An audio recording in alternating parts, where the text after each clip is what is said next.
Hello friends, welcome to math classes. पिछले video में हमने डिस्कस किया था क्वेश्चन नंबर 1 के सभी पार्टों का सॉल्यूशन। आज इस वीडियो में हम डिस्कस करेंगे क्वेश्चन नंबर 2 के बारे में। तो क्वेश्चन है, show that any positive odd integer is of the form 6q+1 और 6q+3 और 6q+5 where q is some integer. तो इसको सबसे पहले आपको क्या करना पड़ेगा, यूक्लिड डिवीज़न एल्गोरिदम से हम क्या कर सकते हैं, यहाँ पर 6q+1 6q+3 6q+5 के टर्म्स में हम एक कोई इंटीज़र मान लेते हैं, कोई एक नंबर मान लेते हैं, पॉजिटिव इंटीज़र कोई भी होगा उसको हम कंसीडर कर लेते हैं। उसके बाद फिर यहाँ पर हम एक 6q+1 6q+2 और 6q+5 को हम क्या करेंगे, ऑड इंटीज़र के टर्म्स में हम प्रूफ कर देंगे। तो सबसे पहले हम यहाँ पर कर सकते हैं, लिखेंगे क्या, तो सबसे पहले हम लिखेंगे क्या, let a be any positive integer and b equals to 6। b equals to 6 इस वजह से लिख रहे हैं क्योंकि यहाँ पर हमारा जो डिवाइज़र है वो एक प्रकार का 6 ही है। तो 6 यहाँ से 6 से डिवाइड करना ही, यहाँ पर इस a को 6 से डिवाइड करना है। कोई एक a जो है वो एनी पॉजिटिव इंटीजर है जिसमें हम क्या करेंगे, b को 6 कंसीडर कर रहे हैं। Then by Euclid algorithm, Euclid algorithm में हम यहाँ पर इसको लिख सकते हैं किस टर्म्स में, a इक्वल्स टू 6q+r के टर्म्स में लिख सकते हैं इसको। अब यहाँ पर हम q जो है वो एक प्रकार का क्वोशंट है और r जो है वो रिमाइंडर है, वेयर q क्वोशंट है एंड r जो है वो क्या है, रिमाइंडर है। अब इसमें रिमाइंडर हो क्या सकता है, रिमाइंडर की क्या पॉसिबिलिटीज़ हैं वो ज़रा देख लेते हैं। तो r जो हो सकता है वो 0 हो सकता है, 1 हो सकता है, 2 हो सकता है, 3 हो सकता है, 4 हो सकता है एंड 5 हो सकता है। किस लिए, बिकॉज ऑफ जो r जो होगा वो हमेशा 0 से ग्रेटर और इक्वल उसके होगा, और हमेशा जो b होगा, b मतलब यहाँ पर जो भी डिवाइज़र होगा उससे हमेशा लेस होगा। 0 हो सकता है या उसके इक्वल हो सकता है, 0 से ग्रेटर या उसके इक्वल, और यहाँ पर 6 से हमेशा मतलब b से हमेशा लेस होगा। अब यहाँ पर हम कह सकते हैं therefore a will be, a क्या क्या हो सकता है, एक हो सकता है 6q, 0 अगर रिमाइंडर है तो 6q होगा। फिर अगला होगा 6q+1, नेक्स्ट होगा 6q+2, फिर अगला होगा 6q+3, और अगला एक और हो सकता है 6q+4 6q+5। ये टर्म्स हो सकते हैं, मतलब a जो है वो इनमें से कोई भी हो सकता है। अब हमें प्रूफ क्या करना है वो देख लेते हैं। तो ये प्रूफ करना है 6q+1 6q+3 और 6q+5 ही ऑड इंटीजर्स हैं। तो 6q+1 और 6q+3 एंड 6q+5 को ही हम कंसिडर करते हैं। तो यहाँ पर नाउ 6q+1 अगर हम लेते हैं तो हम उसे क्या लिख सकते हैं वो ज़रा देखते हैं। इसको हम लिख सकते हैं 2 × 3q+1, और इसको हम अगर लिखना चाहें तो 2m+1 के टर्म्स में लिखा जा सकता है, where m is a positive integer, positive integer. यहाँ पे m की जगह पर आप n1 कर लीजिए, क्योंकि यहाँ पर 6q+3 6q+5 के लिए भी सब सेम प्रोसेस ही चलेगा। तो where m1 is a positive integer. अब यहाँ पर हम 6q+3 को हम लेकर के चलेंगे, तो ये इसको हम क्या लिख सकते हैं, इसको हम लिख सकते हैं 6q+2+1। 3 को हमने स्प्लिट कर लिया 2+1 में। अब ये देखिए ये इवन टर्म हो गया, तो इवन टर्म हो गया तो इसमें हम 2 कॉमन कर लेंगे, तो यहाँ पर हमारे पास बचेगा 3q+1+1, जिसको हम फिर से लिख सकते हैं 2m2+1। फिर से वही प्रोसेस में आपको लिखना है यहाँ पर where m2 is a positive integer, ये हो जाएगा। फिर नेक्स्ट आपका होगा 6q+5। 6q+5 को अगर हम लिखना चाहेंगे तो 6q+4+1, 5 को हमने स्प्लिट किया 6q+4 में, ये हम लिख सकते हैं इसको क्या 2 × 3q+2 और +1। अब ये जो 3q+2 है इसको हम m3 कंसिडर कर लेते हैं, 2m3+1 where m3 is a positive integer, ये हो जाएगा। अब यहाँ पर हम लिख सकते हैं therefore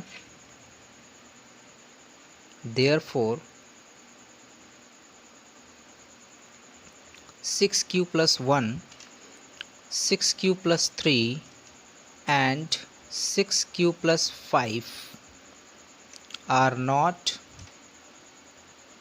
exactly divisible by 2, hence they will be odd। ये आपका हो जाएगा। तो आपका यही होगा कि hence therefore any positive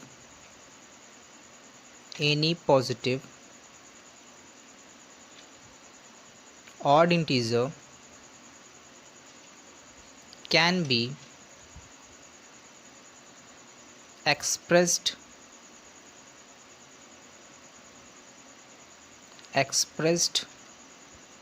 यहाँ पर आप इसको आप लिख लोगे expressed in the form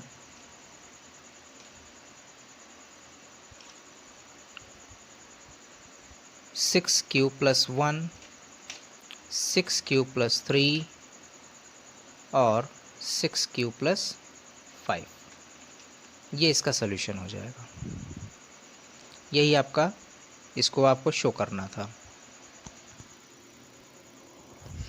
next question है क्वेश्चन नंबर 3, जिसमें लिखा हुआ है क्वेश्चन के बारे में कि an army contingent of 616 members is to march behind an army band of 32 members in a parade. The two groups are to march in the same number of column. What is the maximum number of columns in which they can march? एक army contingent है जिसमें 616 members हैं और उन्हें ही मार्च करना है। अब यहाँ पर behind an army band of 32 members in a parade, मतलब 32 मेंबर्स जो हैं उनके परेड के पीछे। अब कह सकते हैं कि उसमें 2 ग्रुप्स हो गए, तो उसमें यहाँ पर मैक्सिमम नंबर ऑफ़ कॉलम्स कितनी हो सकती हैं वो आपको बतानी है। तो मैक्सिमम नंबर ऑफ़ कॉलम्स हम आपको यहाँ पर बता सकते हैं कि जब भी मैक्सिमम नंबर की बात होगी तो हमेशा 90% केसेस में हमेशा क्या होता है, HCF ही फाइंड करना होता है मैक्सिमम नंबर केसेस में। तो यहाँ पर सबसे पहले हम क्या करेंगे, इन दोनों नंबर्स का HCF फाइंड कर लेंगे। तो आंसर जब यहाँ से स्टार्ट करेंगे तो सबसे पहले लिखेंगे क्या, maximum to find maximum number maximum number of column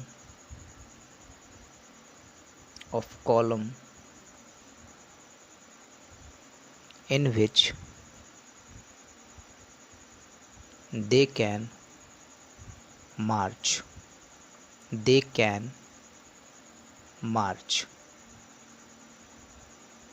तो ये हो जाएगा HCF of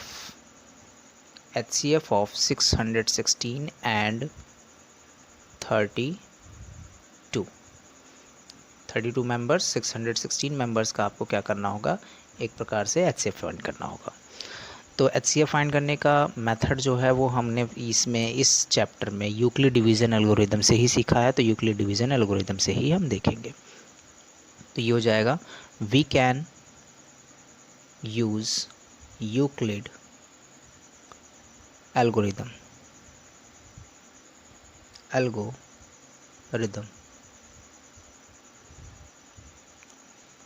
अब यहाँ पर देखिए 616 है और यहाँ पर क्या लिखा हुआ है 32, तो 616 is greater than 32।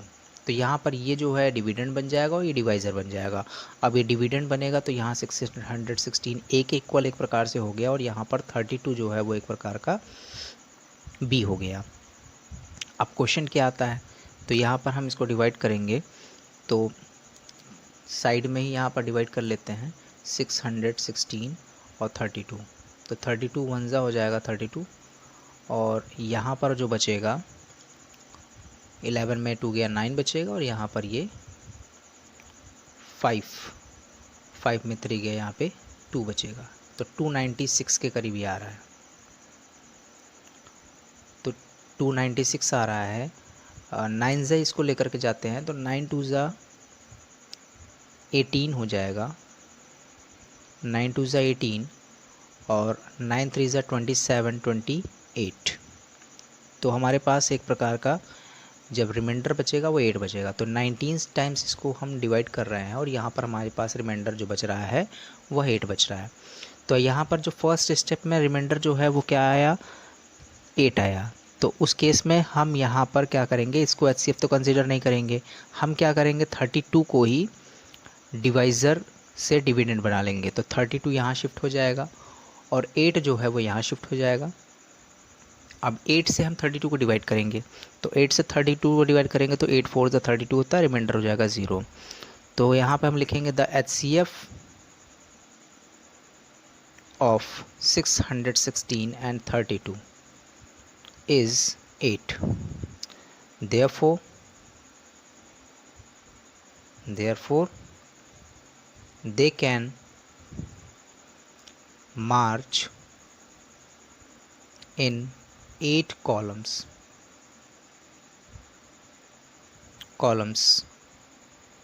each।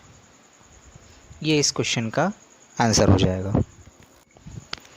Next question है 4th क्वेश्चन, जिसमें लिखा है use Euclid division lemma to show that the square of any positive integer is either of form of 3m और 3m+1 for some integer m। इसमें आपको क्या करना है, सबसे पहले तो ये आप समझ लीजिए इस क्वेश्चन का मतलब क्या है कि यहाँ पर ये बोल रहे हैं कि किसी भी नंबर का हम स्क्वायर करते हैं, किसी भी पॉजिटिव इंटीजर का नंबर का हम स्क्वायर करेंगे तो वो या तो 3m के फॉर्म में होगा या तो 3m+1 के टर्म्स में होगा, किसी भी पॉजिटिव इंटीजर का स्क्वायर करने पर।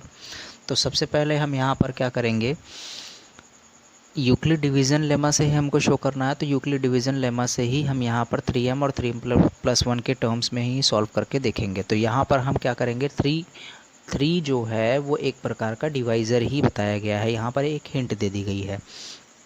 तो सबसे पहले हम लिखेंगे यहाँ पर let a be any positive integer and b equals to 3। a जो है कोई भी एक पॉजिटिव इंटीजर है और b की वैल्यू हमने यहाँ पर 3 कंसिडर कर ली है। देन a इक्वल्स टू क्या हो जाएगा, 3q + r के टर्म्स में हो जाएगा, 3q + r होगा। अब यहाँ पर r जो होगा वो क्या होना चाहिए, या तो एक प्रकार से क्या होना चाहिए, ग्रेटर देन 0 ही होना चाहिए, और या तो इक्वल भी हो सकता है, उसमें कोई प्रॉब्लम नहीं है। यहाँ पर r जो होगा वो क्या हो सकता है, r जो होगा वो 0, 1 एंड 2 होगा। क्यों होगा, क्योंकि यहाँ पर हम लिख देते हैं because r is greater than और इक्वल टू 0, लेस देन और इक्वल टू 3, ये होना चाहिए। यहाँ पर जब भी कभी डिवाइज़र होगा उससे हमेशा लेस होगा रिमाइंडर, और या तो 0 के इक्वल हो सकता है या तो 0 से बड़ा होगा। ये आपकी प्रॉपर्टी हो गई। तो यहाँ पर अब हमारा a जो है वो चेंज हो जाएगा, therefore a will be 3q और 3q प्लस 1 और 3q प्लस 2, ये हो जाएगा। रिमाइंडर यहाँ पर देखिए 0, 1, 2 इस वजह से आ रहा है क्योंकि जब भी हम 3 से डिवाइड करते हैं तो हमारा एक रिमाइंडर 0 आएगा, 2 1 आएगा, 2 आएगा, 3 तो नहीं आएगा। 3 जैसे आएगा तो हम उसको एक एक्स्ट्रा टाइम भी ले जा सकते हैं और उसके बाद फिर वो रिमाइंडर 0 हो जाएगा। तो यहाँ पर जो बनेगा वो 3q plus 1, 3q plus 3q, 3q plus 1, 3q plus 2, ये बन जाएगा। अब स्क्वायरिंग ऑन बोथ साइड लिख सकते हैं। फर्स्टली आप यहाँ करिएगा when a equals to 3q। अब यहाँ पर लिख सकते हैं हम क्या, squaring on both side, squaring on both side. तो स्क्वायर करने पर यहाँ पर हमें जो मिलेगा वो क्या मिलेगा, a स्क्वायर इक्वल्स टू जाएगा 3q स्क्वायर, 3q स्क्वायर मिलेगा, 3q का होल स्क्वायर मिलेगा, यहाँ पर ये कह सकते हैं। और जब 3q का होल स्क्वायर जब हम करेंगे तो ये हो जाएगा a स्क्वायर इक्वल्स टू हो जाएगा 9q स्क्वायर, 9q स्क्वायर होगा, जिसको हम क्या लिख सकते हैं अगले स्टेप में अगर हम लिखना चाहें तो क्या लिखा जा सकता है, 3 इंटू 3q स्क्वायर। अब 3 इंटू 3q स्क्वायर, इसको हम लिख सकते हैं अगले स्टेप में 3 इंटू m, 3 इंटू m लिख सकते हैं। अब यहाँ पर आप लिख सकते हो क्या, where m equals to 3q square, where m equals to 3q square some integer. ये आपका 3m के टर्म्स मिल गया जो कि हमें चाहिए था। फर्स्टली हमने किसी भी नंबर का स्क्वायर किया और उसके बाद ये 3m के टर्म्स में हमें मिल गया। सेम प्रोसेस दूसरे के लिए, when a equals to 3q plus 1, squaring on both side, तो ये हो जाएगा a स्क्वायर इक्वल्स टू हो जाएगा 3q प्लस 1 होल स्क्वायर। इसको जब हम ओपन करेंगे तो ये हो जाएगा एक प्रकार से 9q स्क्वायर प्लस 1 प्लस हो जाएगा 6q। ये a प्लस बी के होल स्क्वायर से ओपन किया है हमने, a स्क्वायर मीन्स हो जाएगा 9q स्क्वायर, b स्क्वायर ये हो जाएगा, और 2ab 2 इंटू 3 इंटू 1 मतलब 2 3 = 6q, ये बन गया। अब इसको अगर हम लिखना चाहें तो अरेंज करके यही तो लिखेंगे, 9q square plus 6q plus 1, इन दोनों में 3 कॉमन हो रहा है तो 3 कॉमन हमने कर लिया, 3q कॉमन हो रहा है तो यहाँ पर हमारे पास बचेगा 3q प्लस 2 और यहाँ पर ये 1। अब इसको हम क्या लिख सकते हैं वो ज़रा देखते हैं, 3m प्लस 1 यही तो लिख सकते हैं, वेयर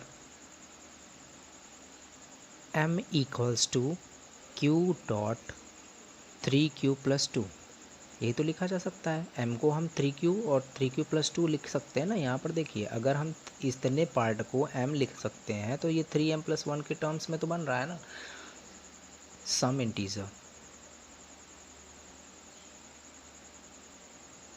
ठीक है, फिर अगला भी इसी पेज पे हम देख लेते हैं। ये जो होगा 3q प्लस 2 का होल स्क्वायर करते हैं, when a equals to 3q plus 2, तो 3q प्लस 2 का होल स्क्वायर करेंगे तो यहाँ पर हो जाएगा 3q प्लस 2 होल स्क्वायर।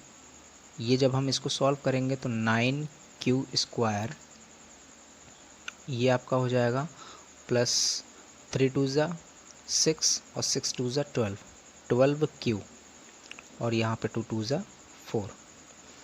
ये आपका इस टर्म्स में आ गया।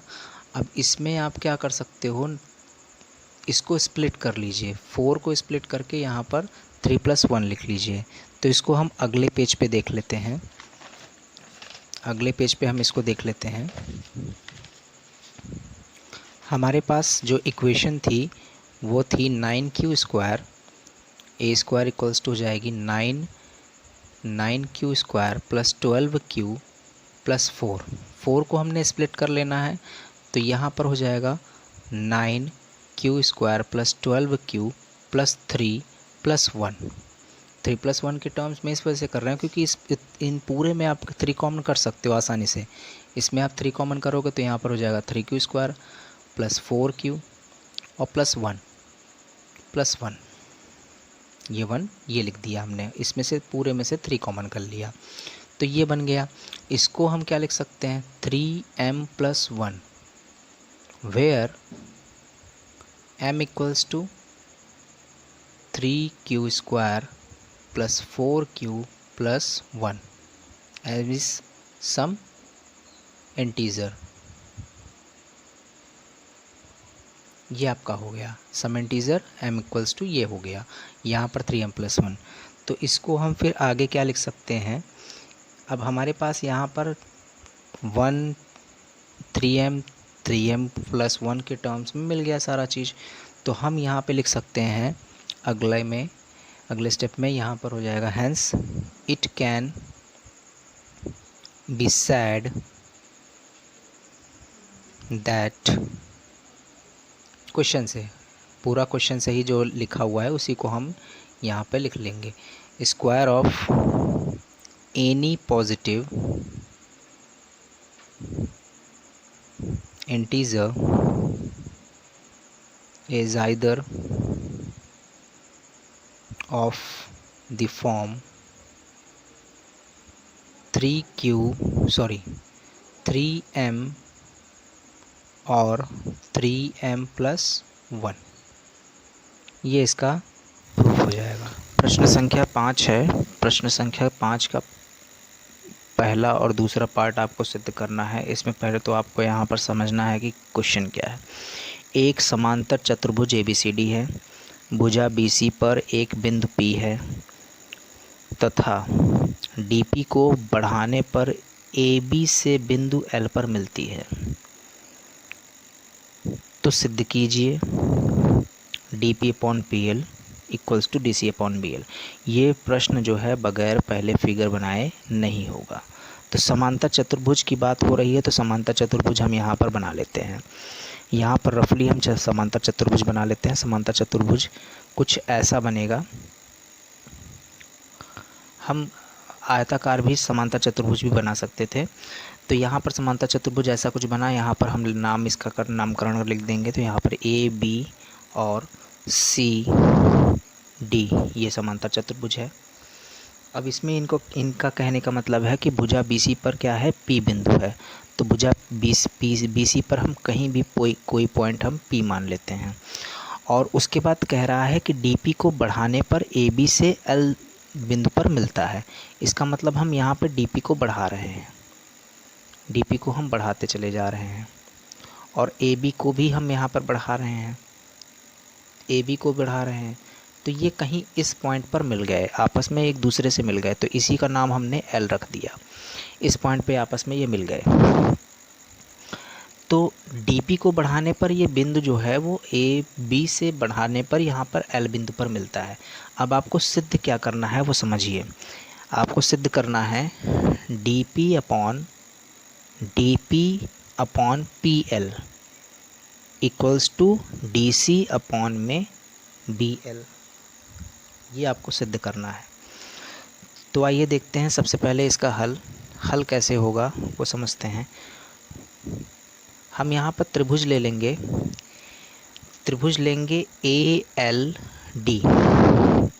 ALD त्रिभुज ALD में हमें क्या क्या पता है वो देखते हैं। हमें पता है BP जो है वह क्या है, समांतर होगा AD के। वह समांतर क्यों होगा, क्योंकि समांतर चतुर्भुज खुद ही है, और समांतर चतुर्भुज यहाँ पर आप लिख सकते हो समांतर चतुर्भुज ABCD की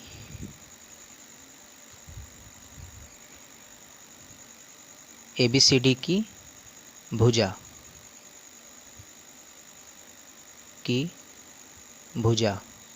BC जो है वो क्या होगी, AD के पैरेलल होगी, मतलब AD के समांतर होगी। तो जब BC AD के समांतर है तो BP जो होगा वो AD के तो समांतर होगा ही। अब इसी प्रकार हम यहाँ पर देख सकते हैं LB जो होगा, LB अपॉन में BA, LB अपॉन BA वह बराबर होगा किसके, LP अपॉन में PD के। वह किस प्रकार होगा, थेल्स प्रमेय से। थेल्स प्रमेय से होगा वो, क्योंकि यहाँ पर समानुपातिकता प्रमेय जो यही कहती है कि अगर एक भुजा के कोई दो भुजाएं हैं, उन पर कोई बिंदु हमने आपस में मिलाया जो कि तीसरी भुजा के समांतर है, तो वह उसको क्या करेगा, अन्य दो भुजाओं को समानुपात में विभक्त करेगा। तो यह हो गया। अब इसको हम क्या लिख सकते हैं, BL अपॉन AB हमने पलट करके एक प्रकार से लिख लिया। ये हो जाएगा PL अपॉन में DP। अब इसकी जगह पर अगले स्टेप में हम क्या लिख सकते हैं, BL अपॉन में AB को हम यहाँ पर ऐसे समझ सकते हैं, हमें प्रूफ क्या करना है पहले वो देखना है। प्रूफ हमें करना है DP अपॉन PL। तो DP अपॉन PL तो हमें मिल रहा है PL अपॉन DP, और यहाँ पर BL भी दिख रहा है लेकिन DC दिख रहा है। तो हम AB को हम एक प्रकार से यहाँ पर हम हटा करके BC लिख सकते हैं, AB को रिप्लेस करके हम यहाँ पे BC लिख सकते हैं, ठीक है। और यहाँ पर PL है, ये DP है। यहाँ पर आप लिख लीजिएगा BC जो है वो किसके बराबर होगा, AB के, सॉरी BC AD के बराबर है, तथा AB जो है वह DC के बराबर है। तो यहाँ पर ये DC हो जाएगा, यहाँ पर ये DC हो जाएगा, क्योंकि AB जो है वो ध्यान से देखिएगा, AB जो है वो DC के ही तो बराबर है। तो हम यहाँ पर AB की जगह पर DC लिख सकते हैं, और BC जो है वो AD के बराबर है। BC जो है वो AD के बराबर है, किस वजह से, क्योंकि समांतर चतुर्भुज है। तो अब यहाँ पर हम क्या कर सकते हैं, अगले स्टेप में इसको थोड़ा सा सही से लिख देते हैं। BL upon DC equals to हो जाएगा PL अपॉन DP। अब इन दोनों का हम क्या कर देंगे, व्युत्क्रम कर देंगे। तो दोनों ओर व्युत्क्रम लेने पर, दोनों ओर व्युत्क्रम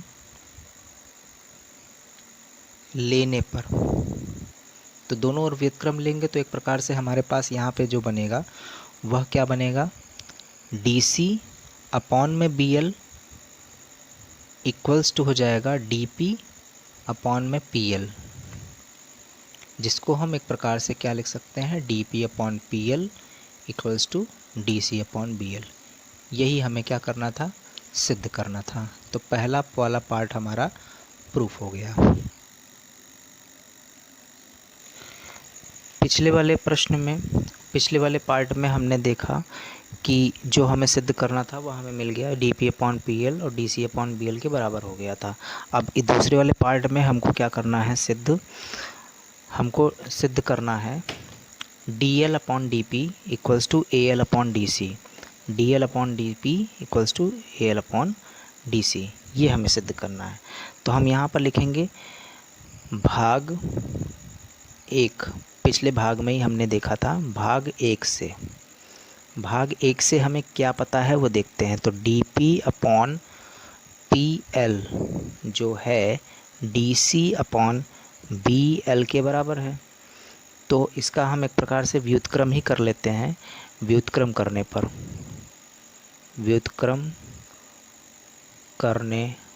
पर दोनों पक्षों का, ठीक है, व्युत्क्रम करेंगे दोनों पक्षों का, तो PL अपॉन में DP इक्वल्स टू हो जाएगा BL अपॉन में DC, ये बराबर हो जाएगा। अब यहाँ पर आपको फिर से वही प्रोसेस यूज़ करना है। यहाँ पर BL जो मतलब DC जो है उसको आप क्या कर दो, AB के रूप में लिख दीजिए, क्योंकि यहाँ पर AB के रूप में उसको लिखा जा सकता है। PL अपॉन में DP equals to BL upon में हो जाएगा AB। अब दोनों पक्षों में एक जोड़ने पर, दोनों पक्षों में एक जोड़ने पर, एक किस वजह से जोड़ रहे हैं वो आप यहाँ पे समझिएगा। PL और DP मिलकर के पूरा DL होगा ना, और हमें DL के रूप में ही तो सिद्ध करना है, इस वजह से ऐसा कर रहे हैं। और BL और AB मिलकर के AL होगा, तो इस वजह से ऐसा किया जा रहा है। तो यहाँ पर PL अपॉन में DP plus 1 equals to BL upon में AB प्लस 1। अब यहाँ पर LCM ले लेंगे तो हो जाएगा PL प्लस DP अपॉन में DP equals to BL plus AB upon में AB। PL DP मिलकर के हमने यहाँ पे बताया था, PL और DP मिलकर के क्या बन जाएगा, DL बन जाएगा। तो ये DL हो जाएगा अपॉन में DP हो जाएगा। और BL और AB मिलकर के क्या हो जाएगा, AL हो जाएगा अपॉन में AB हो जाएगा। अब यहाँ पर हम AB को फिर से रिप्लेस करके लिख देंगे DC के बराबर। तो AL जो होगा वो AL अपॉन DC हो जाएगा और DL अपॉन ये DP हो जाएगा। यही आपको क्या करना था, सिद्ध करना था। ये आपका प्रूफ हो जाएगा। अब इस क्वेश्चन को थोड़ा सा ट्रिक के अकॉर्डिंग भी समझ लेते हैं। अगर मान लीजिए यहाँ पर आपको क्या करना है, 3 का क्यूब करना है, तो 3 का क्यूब करना है, एक क्वेश्चन ही ख़त्म हो चुका है। अब एक इसको हम क्या कर रहे हैं, एक एग्जांपल लेकर के समझ रहे हैं। तो 3 का क्यूब हो रहा है तो कितना होता है 27। तो 27 को हम लिख सकते हैं 9 × 3। तो ये हो गया एक प्रकार से 9m के टर्म में। अब यहाँ 4 का क्यूब हम करने चलें, 4 का क्यूब होगा तो वो 3 प्लस 1 के टर्म हुआ, 3 प्लस 1 के टर्म में।